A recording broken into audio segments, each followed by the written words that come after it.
Family, medical shop தாங்க வந்திருக்கோம். இது மாதிரிலாம் சின்ன சின்ன பொருள்லாம் வாங்கணும்னா, இப்போ இவங்க கையிலேயே காசு கொடுத்து வாங்கிட்டு வாங்க அப்படின்னு சொல்லி பழகுறதுக்காக விட்டுறேங்க. அப்படியே கிளம்பி சந்தைக்கு வந்தாச்சுங்க. வந்த இடத்துல எங்கள் தாத்தாவை பார்த்தோம். தாத்தாவை பார்த்ததில் தாத்தாவும் சந்தோஷம், எனக்கும் சந்தோஷம். ரொம்ப நாள் கழிச்சு தாத்தாவை பார்த்ததில். அப்புறம் கிளம்பி வீட்டுக்கு வந்தாச்சுங்க. வீட்டுக்கு வந்து எல்லாத்தையும் எடுத்து வைக்கணும்னு சொல்லி எல்லாம் எடுத்து வச்சுருந்தேன். காய் விலையெல்லாம் கொஞ்சம் பரவாயில்லைங்க. ஆனால் தக்காளி விலை தான் பகீர்னு இருக்குது. இன்னி 60 ரூபாயிலே தான் இருக்குது. எல்லாம் எடுத்து வச்சுட்டு கூட்டிகிட்டு இருந்தேங்க.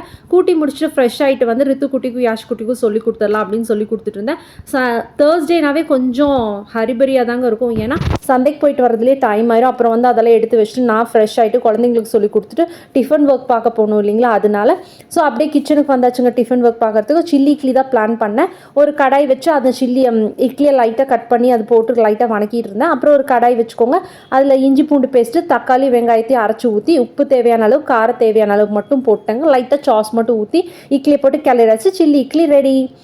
தேங்க்ஸ் ஃபார் வாட்சிங். பை பாய்.